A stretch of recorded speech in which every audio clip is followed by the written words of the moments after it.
Olá, boa noite. Estamos ao vivo,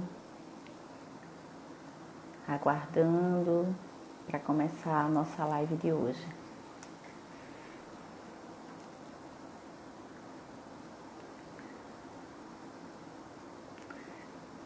Boa noite, Getúlio.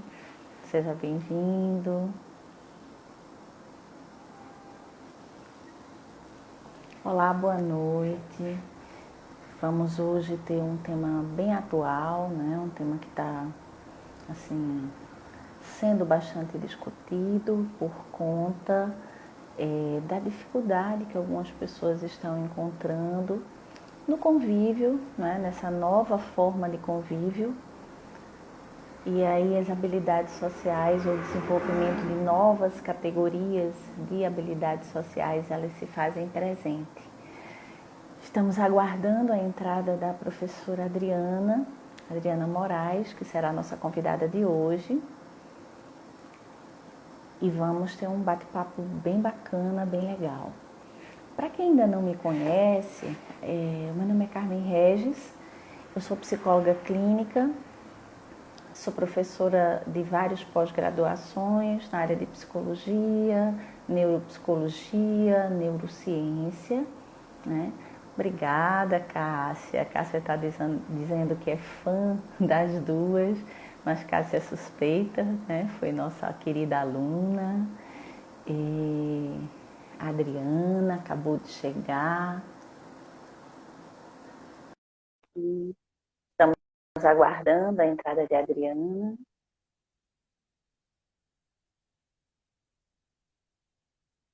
Boa noite a todos. Boa noite, Adriana. É um prazer enorme ter você aqui conosco. Eita, que coisa boa! Muito obrigada pelo É maravilhoso. convite. Boa noite a todos. Fico muito feliz, muito lisonjeada. Afinal de contas, eu estou diante de uma profissional de excelência, de uma amiga de dentro do Obrigada. meu coração. E eu fico assim orgulhosa de poder colaborar de algum modo, né, para quem puder se fazer presente nessa noite. Isso, então, estamos começando agora a nossa live de hoje, né, com o tema habilidades sociais. E aí, assim, gostaria de fazer a apresentação, né, da professora e psicóloga Adriana. Adriana, como ela bem disse, ela é além de grande profissional, é uma querida amiga, uma amiga do coração. E assim, a ideia de fazer essa live com a Adriana sobre habilidades sociais, principalmente nesse momento da pandemia, é de que foi de que nós, há uns anos atrás, eu acho que há uns 3 anos atrás, não é isso, Adriana? É. Nós fizemos um curso juntas, né? Eu tenho uma pequena empresa de curso em psicologia e nós promovemos e a Adriana ministrou as aulas sobre habilidades sociais. Só abrindo um parêntese, Adriana, tenta organizar um pouquinho para seu rosto ficar mais visível. Está um pouquinho embaçado. Isso. Agora, melhorou bastante. Então, e aí o curso foi um sucesso, né? A turma estava cheia, elogios mil. E diante desse novo contexto pandêmico, eu tenho observado que as pessoas estão muito perdidas nas suas relações sociais, né? Falta um repertório mais adequado, adaptado de habilidades. Então, vamos começar, Adriana, falando um pouco sobre o que é de fato ter habilidade social, não é? O que significa? Qual é o conceito? Qual a definição de habilidade social? Carmen, habilidade social é algo imprescindível, principalmente para os dias atuais, porque é um conjunto de características que nos facilita a convivência com o outro. Então, na medida em que eu consigo comunicar as minhas emoções, comunicar os comportamentos que eu acho indevido no outro, comunicar como eu me sinto em relação às questões que estão acontecendo na minha convivência, quando eu consigo expressar aquilo que eu penso e me sentir melhor, com mais qualidade de vida nas minhas relações, quanto mais eu conseguir organizar o meu funcionamento social com uma certa adequação, uma fluidez, mais adaptabilidade eu tenho, mais repertório, como você usou a expressão, eu tenho, e mais qualidade nessas relações eu tenho. Então, quando eu sou capaz de ter competências nas minhas convivências, não apenas no social de fora de casa, mas também de dentro de casa, isso flui muito mais nas minhas emoções saudáveis. Isso me traz consequências importantes para a minha vida. Então, entenda que muitos e muitos transtornos psiquiátricos decorrem dessa falta de habilidades sociais. Então, existe uma maneira, vamos pensar juntas, eu vou fazer uma provocação, tá? Existe uma maneira de desenvolver habilidade. Para aquela pessoa que nota que, por exemplo, nas relações familiares, nesse momento, estamos, boa parte da população, evitando sair de casa, ou trabalhando de casa, não é? Com filhos em casa, às vezes filhos adolescentes em casa, e esse convívio muito intenso, ele se torna tenso. E aí, assim, é possível para aquela pessoa que tem grande dificuldade, porque tem a ver também com comunicação, com capacidade de se comunicar. Então, é possível aquela pessoa que tem dificuldade em comunicar, desenvolver, propositadamente, procurar, escolher desenvolver a habilidade social, Adriana? Ótima pergunta, Carmen. O que vai ser imprescindível é o quanto ela deseja alcançar essa condição. Eu acho que nós dependemos de vários fatores, tem algumas variáveis que estão envolvidas em todo o contexto das habilidades sociais.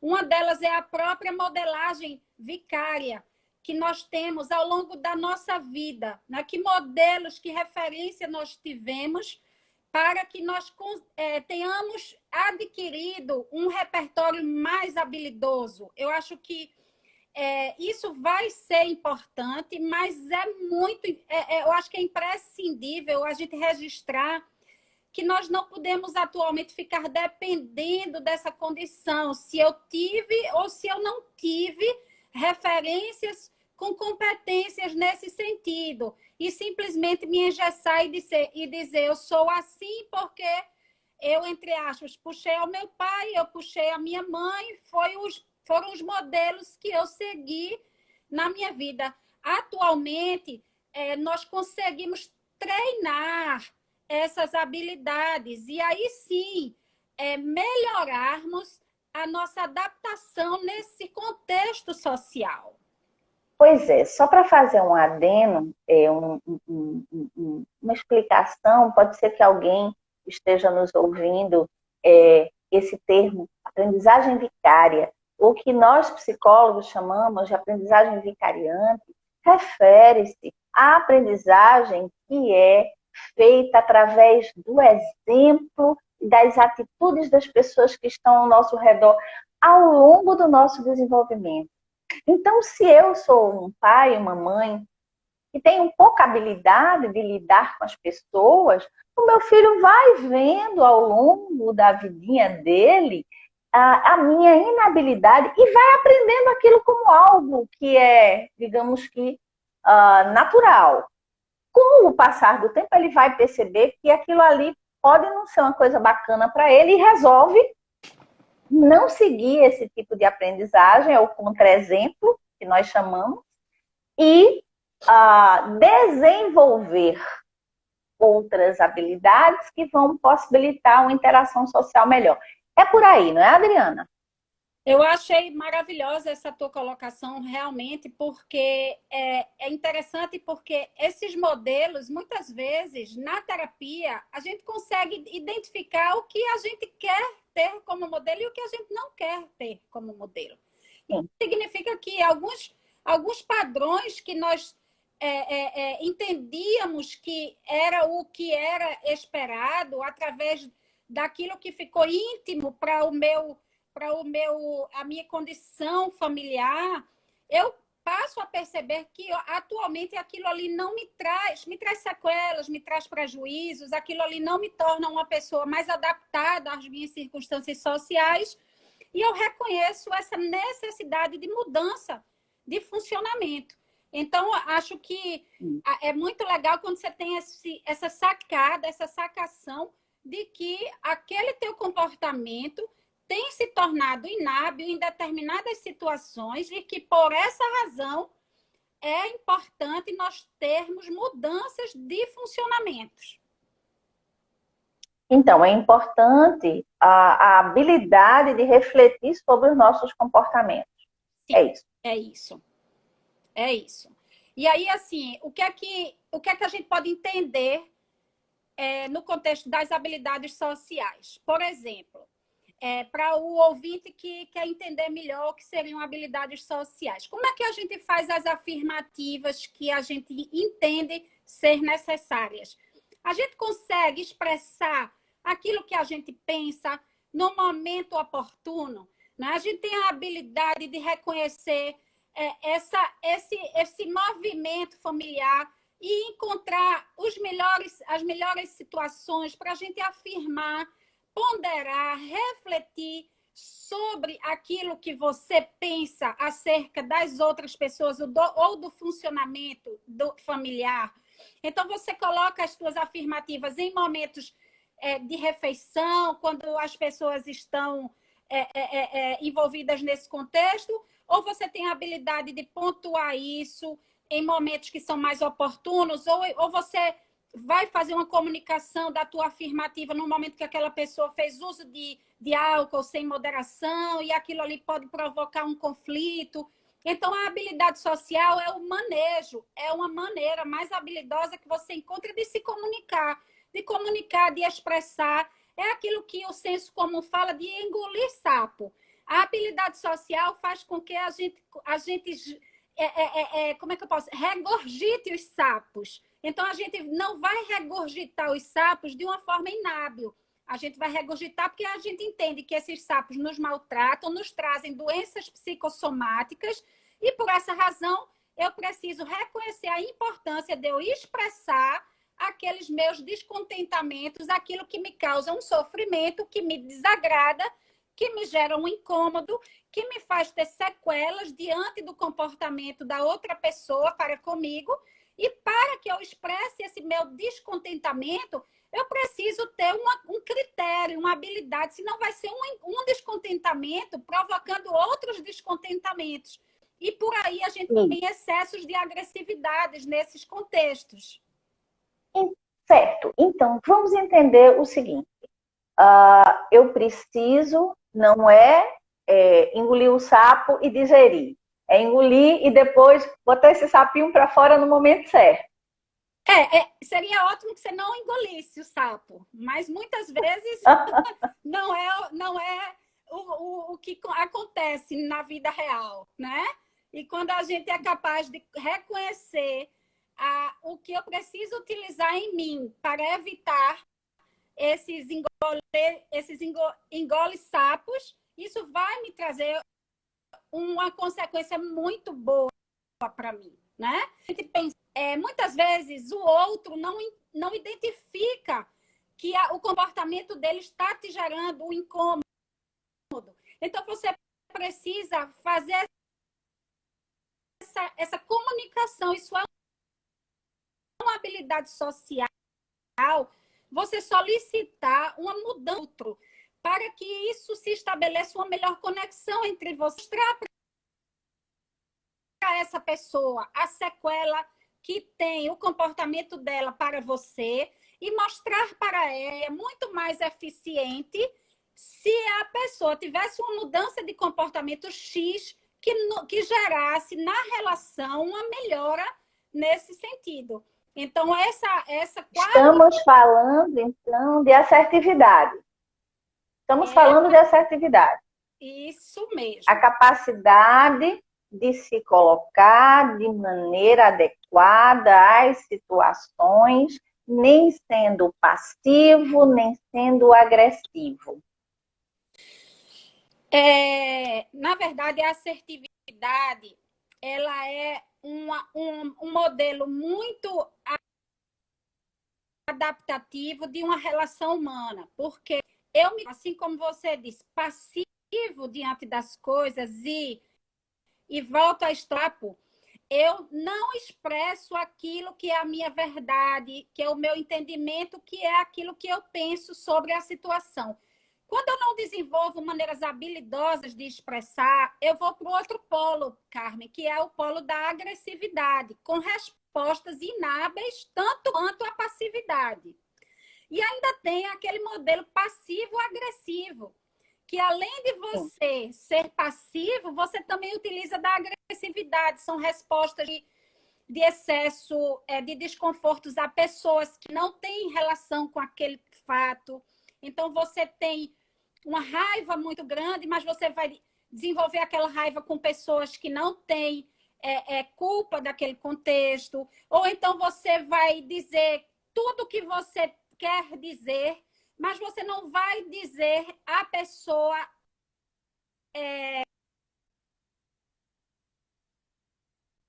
muito agressiva, Oi, mas vai está tendo um probleminha de conexão, Adriana.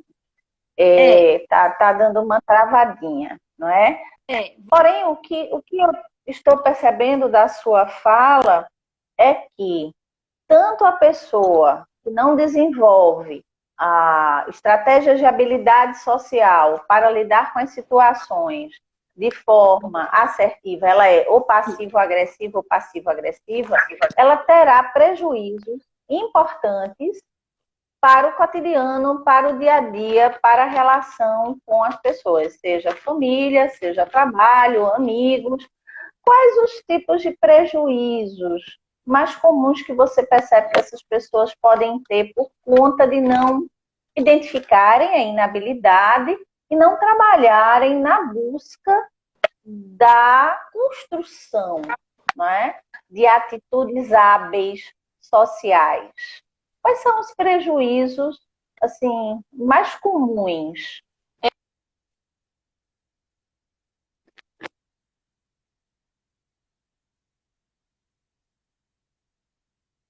Talvez. Oi, a gente está tendo, a gente tá tendo um delayzinho, né? Vamos. E... Tá Oi.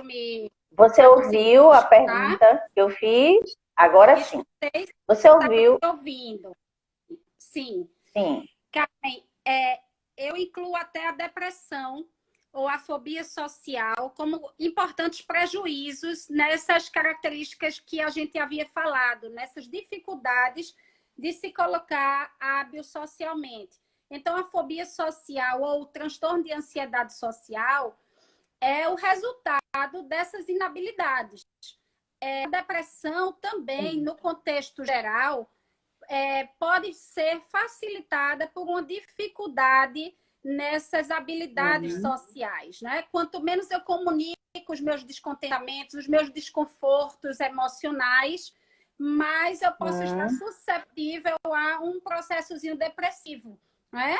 Então, isso pode ser uma das sequelas de uma falta de habilidade social, tá? Então, para além das questões do dia a dia, doenças, tanto de ordem neuropsiquiátricas como de ordem psicossomáticas, podem aparecer por conta dessa inabilidade social. Podem sim. Certo, certo. Estou querendo aqui fazer uma pequena pausa, Adriana. São muitos elogios e aí vamos agradecer, não é? Vanusa dizendo que aprendeu muito conosco. Muito obrigada, Vanusa, pelos elogios. Vários alunos e ex-alunos. Que bom ter vocês conosco. E aí, Adriana, como é que a gente pode fazer para melhorar? A gente já falou de assertividade. Vamos falar um pouquinho de cultivo de gentileza ou cultivo de gratidão como um dos instrumentos para melhorar a comunicação entre as pessoas, as habilidades de comunicação? Maravilha, Carmen. Olha só. Você já pensou num pedido de desculpas? O que isso pode trazer de benefícios para uma relação? Você reconhecer que aquilo que você fez pode ter causado no outro uma reação emocional importante. Então, o pedido de desculpas é algo que você precisa ter habilidade. Outra coisa seria a crítica. Como você faz as críticas que você tem para fazer? Né? Você acha que você está no direito de colocar aquilo que você pensa sobre o outro, não reconhecendo aquilo que o outro quer ser ou deseja fazer?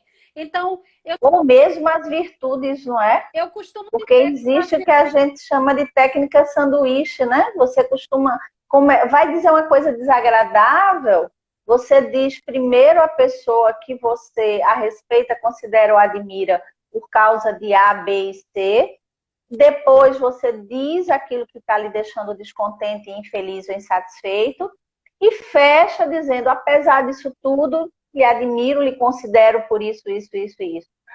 A pessoa recebe a crítica, mas ela percebe que ela não é vista só pela crítica. É por aí?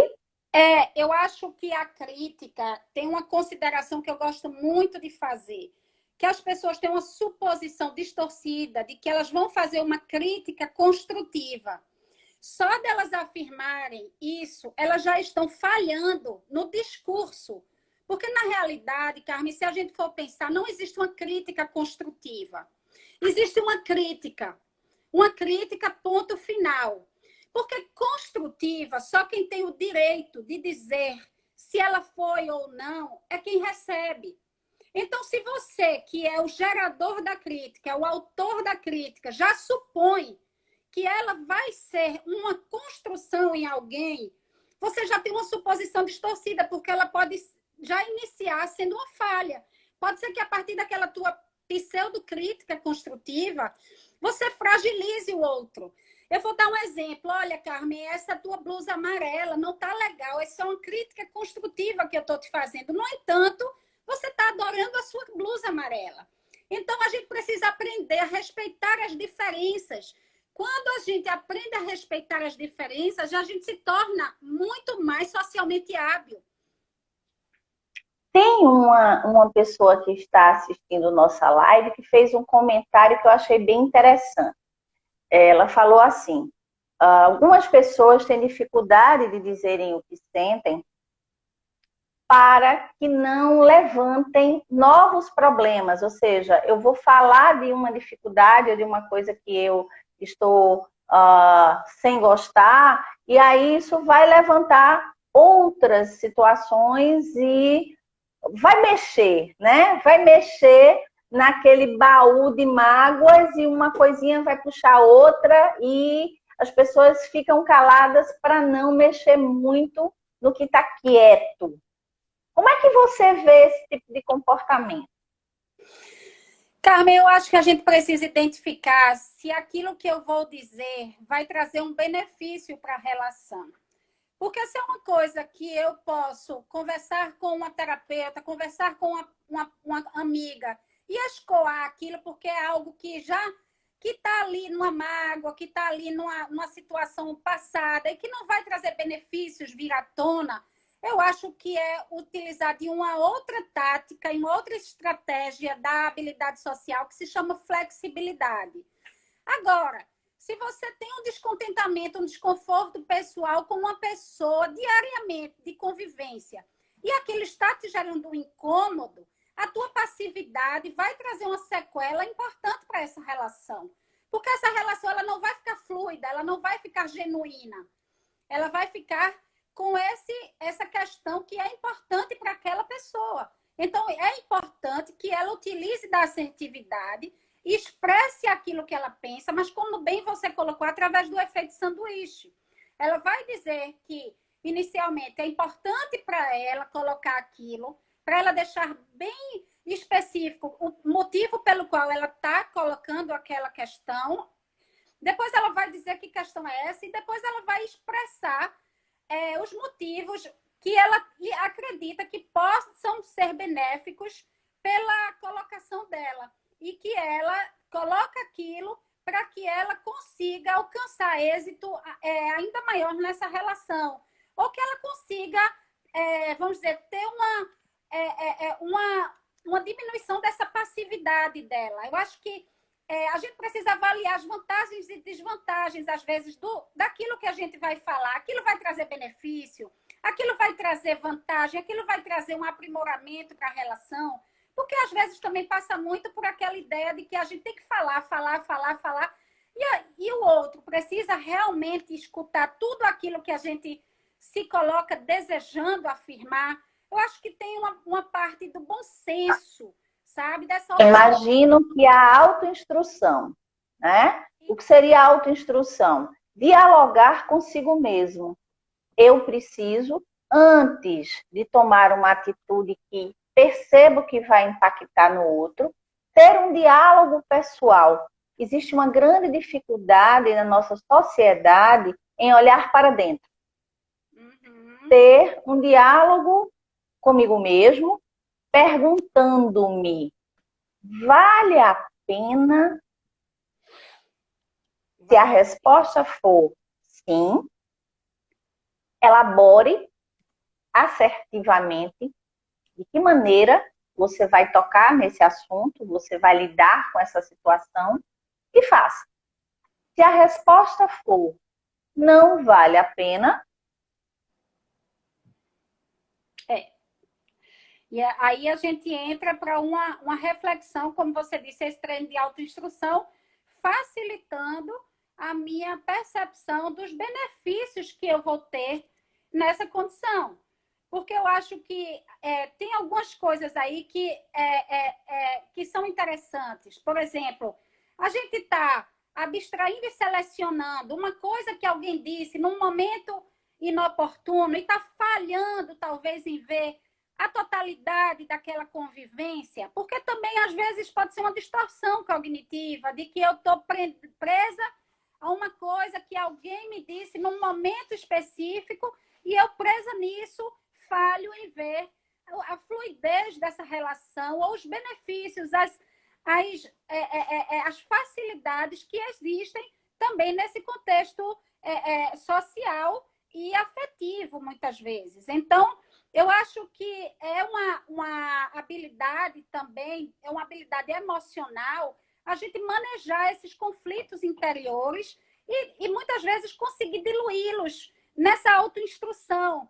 No momento que eu penso se aquilo ali vai beneficiar a relação e eu percebo que eu posso identificar outras virtudes, outras qualidades que aquela pessoa tem e que eu estou com dificuldade porque estou presazinha naquilo que aconteceu, eu acho que é oportuno a gente refletir sobre essa questão, sabe?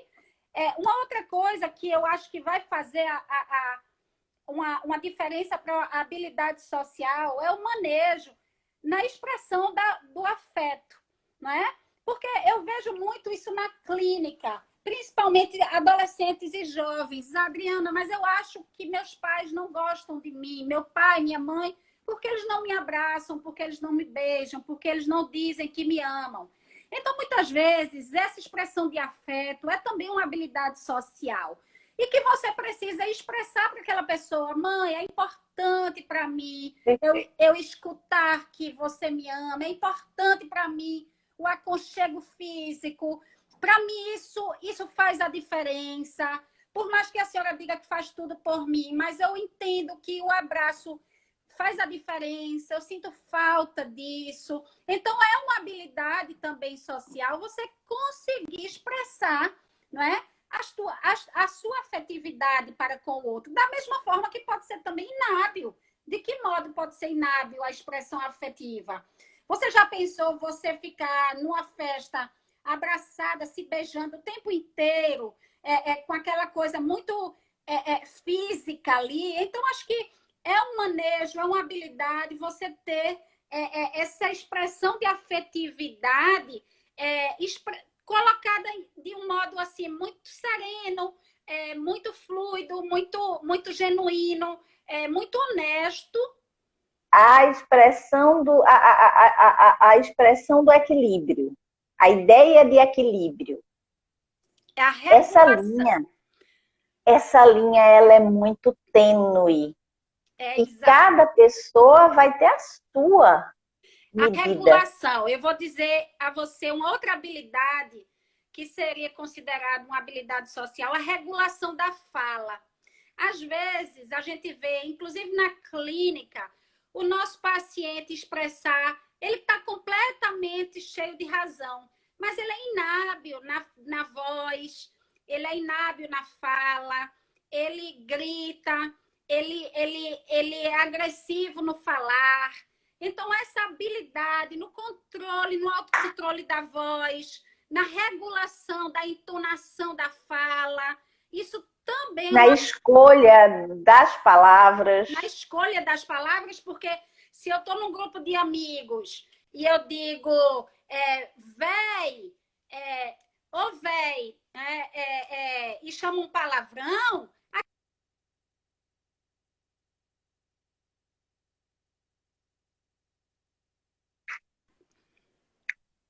Oi, desculpa, estamos aqui, Adriana. Deu uma congelada, mas voltou.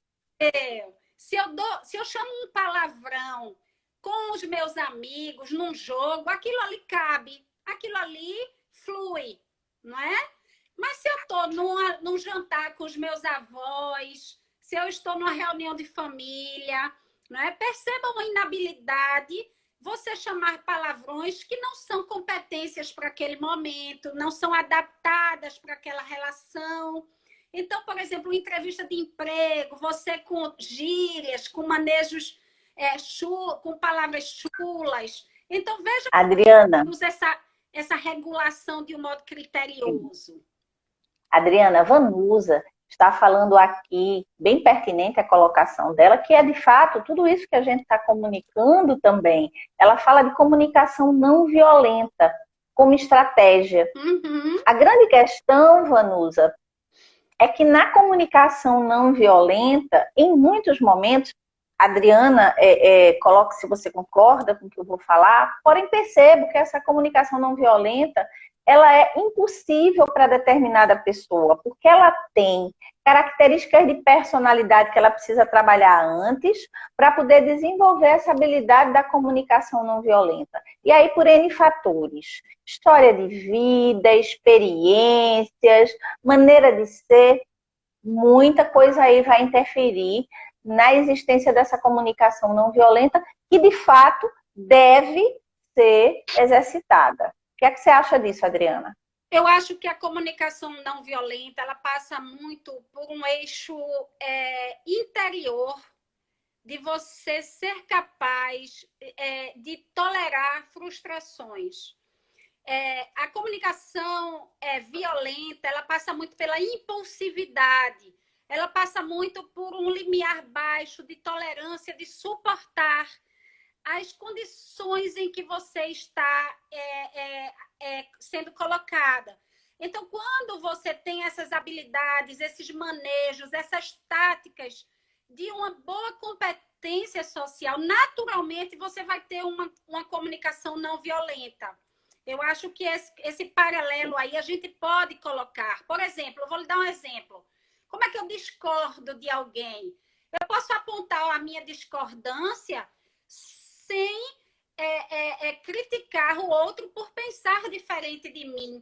E eu, muitas vezes, não sabendo discordar de alguém, eu posso provocar uma comunicação violenta. A gente pode pensar, inclusive, na eleição para o governo Bolsonaro. Veio dessa questão a comunicação não violenta, que começaram os diálogos acerca disso. Por quê? Porque várias famílias ficaram muito intolerantes a respeito das discordâncias, diversos pontos de vista. A assertividade vai fazer você olhar e perceber que cada um tem uma forma de ver as coisas e que você não pode presumir que a verdade está em você. Então você diz, olha, eu entendo, eu te escuto, eu percebo como você vê essa questão, eu te dou o direito de afirmar e considerar, fazer essas considerações, porém eu penso de um modo diferente. Eu penso desse determinado modo e expresso o modo que eu penso.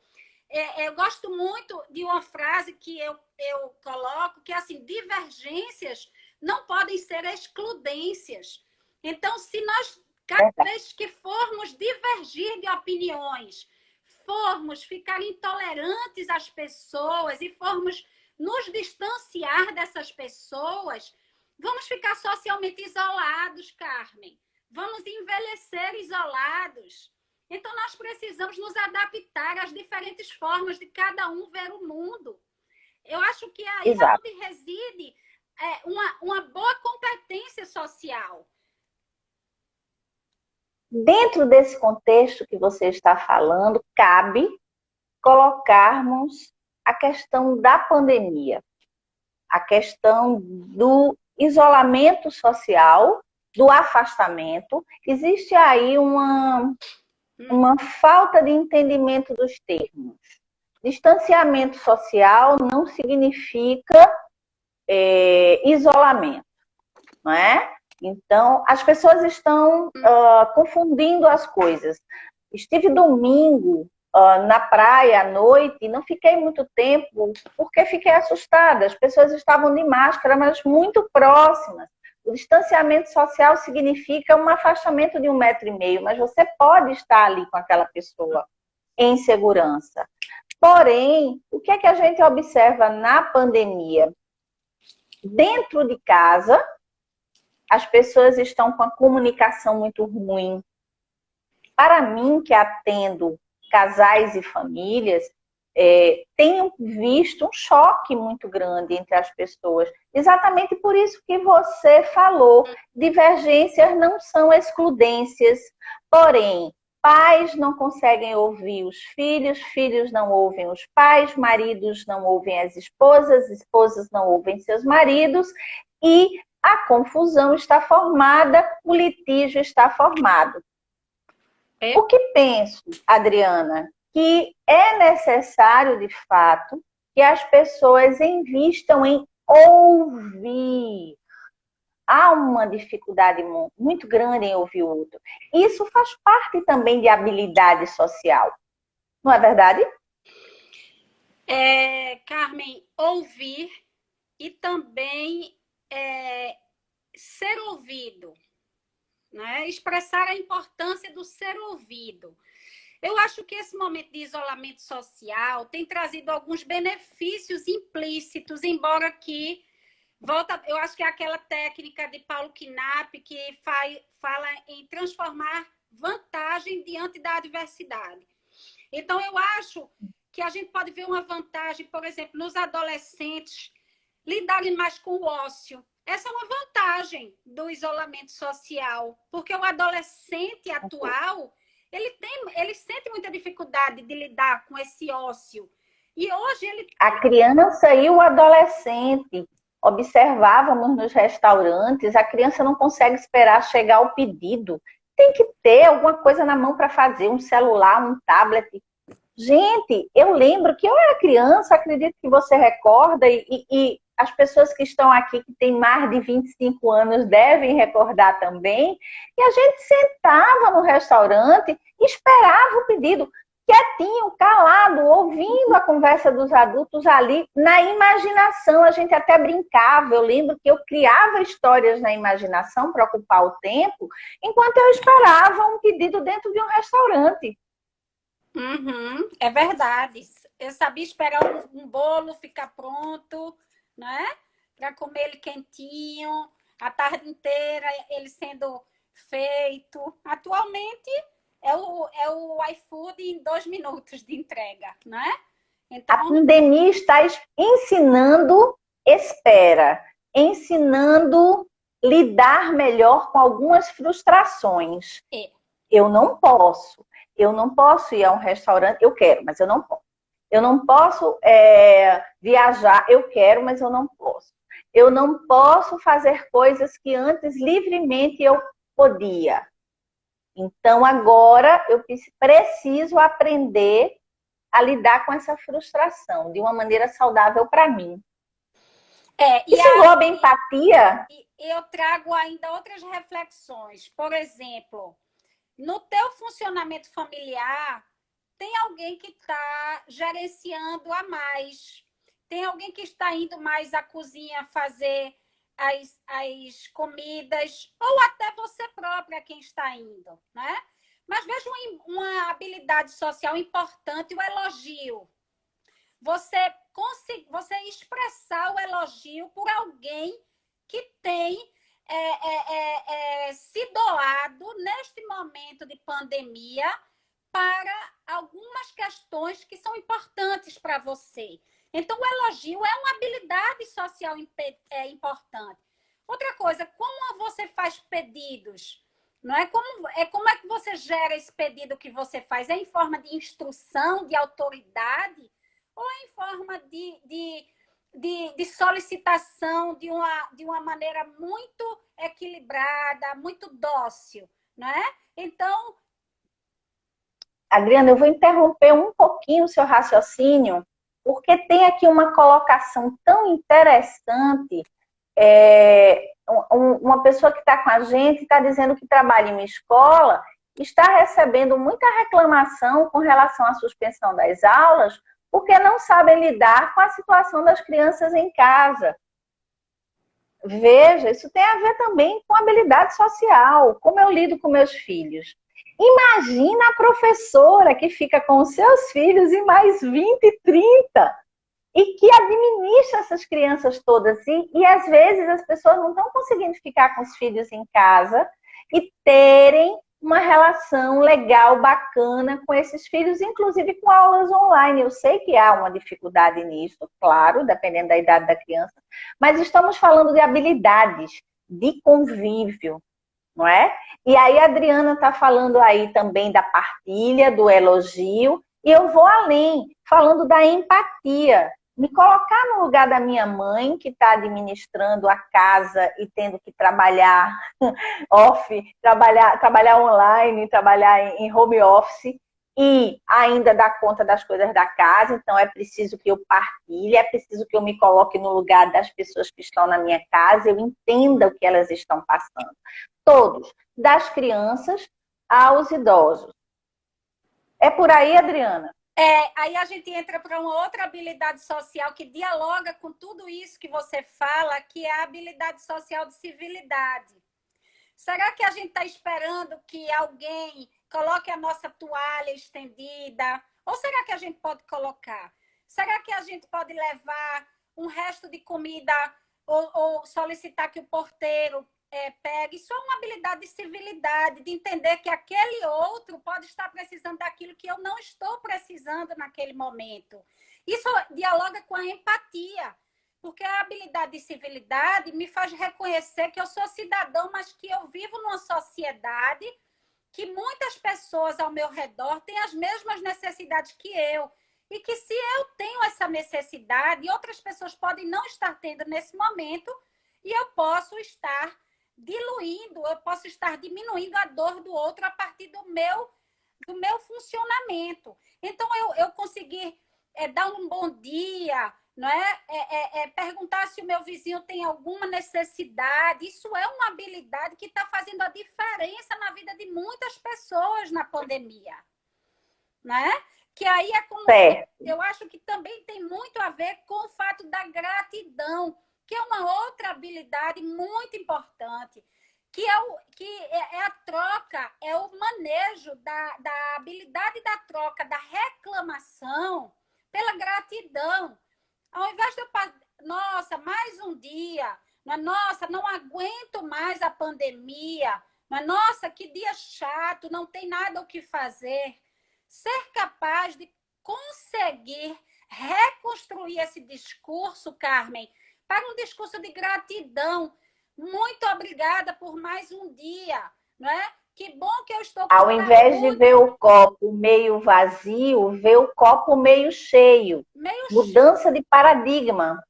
Então, tem tantas pessoas vivenciando tantas dores nesse momento, dores de perdas, dores de diminuição de alimentos na sua casa, e você reclamar. Então, a gente também precisa identificar a importância da gratidão do amanhecer, do anoitecer, de um dia que eu posso fazer de um modo diferente, com contemplação da natureza, na minha janela, com a escuta de uma música, com um curso online, não é? Com uma série importante de TV que vai me trazer algum benefício para a vida.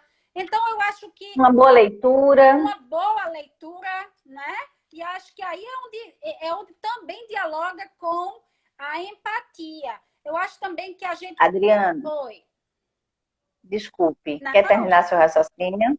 não, Tem uma pessoa colocando aqui, já falou 2 vezes, sobre a questão do estresse durante a pandemia em relação aos casais especificamente.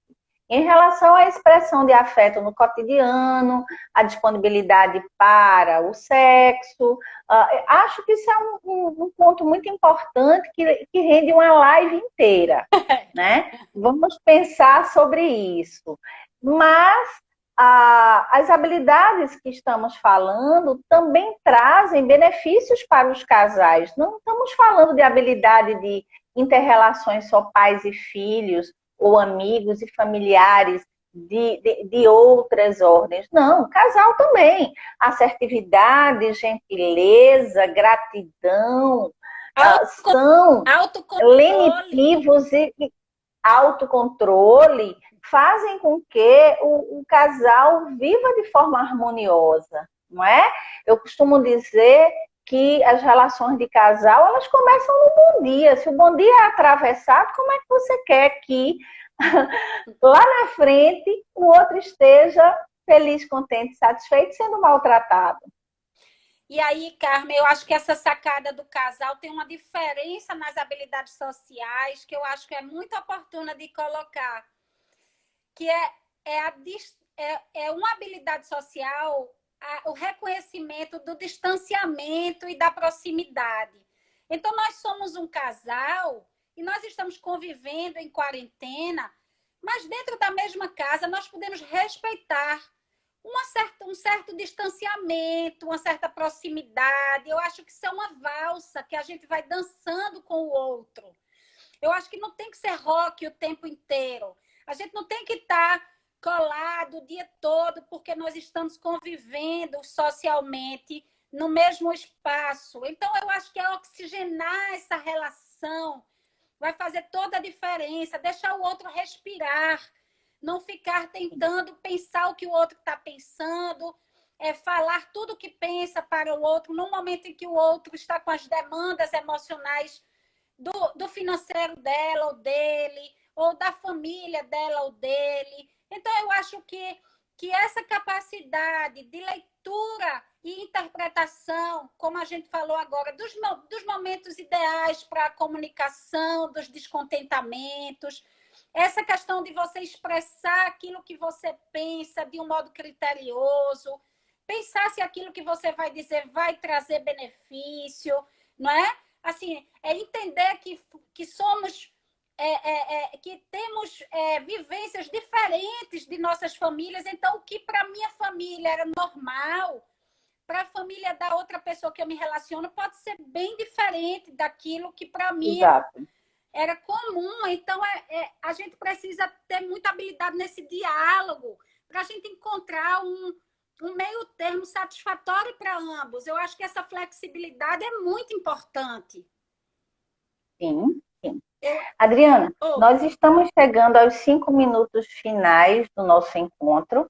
Sim. Eu gostaria de perguntar às pessoas que estão aqui nos acompanhando se alguém quer fazer alguma pergunta, né? Nesses 5 minutinhos, nós só poderemos responder uma perguntinha ou duas para a gente fazer o fechamento de nossa live.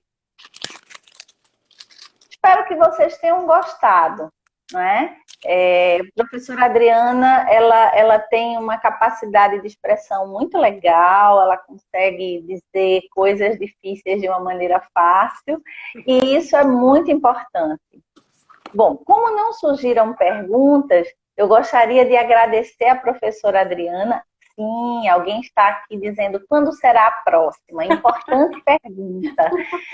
Bom, estou com a ideia de toda quarta-feira ter um convidado, alguém assim como a professora Adriana, não é? De relevância dentro da área da psicologia, da medicina, da sociologia, da educação, pessoas que possam contribuir, não é? Com lives interessantes, tanto para esse momento como pós-pandemia. Próxima quarta-feira teremos uma live, novamente às 19h30. Eu já fiz o convite, né? A pessoa que será a pessoa que irá dialogar conosco. Estou aguardando a resposta, né? Vou deixar vocês com gostinho de quero mais. Aguardem os posts que vamos divulgar o novo tema e um outro convidado. Porém, professora Adriana certamente estará conosco em outros momentos, porque ela tem muito a contribuir, não é, para as nossas lives e para a população como um todo, tanto os nossos colegas psicólogos como a população em geral. Então, muito obrigada a todos. Obrigada, gratidão, professora Adriana, pela sua presença, como sempre, brilhante. E nos veremos próxima quarta-feira, às 19h30. Um beijo grande, Carmen. Fico muito feliz com o seu convite. Dizer que é uma habilidade social também você expressar o sentimento para os seus amigos, procurar saber como eles estão, algo que nós temos feito desde o início da quarentena.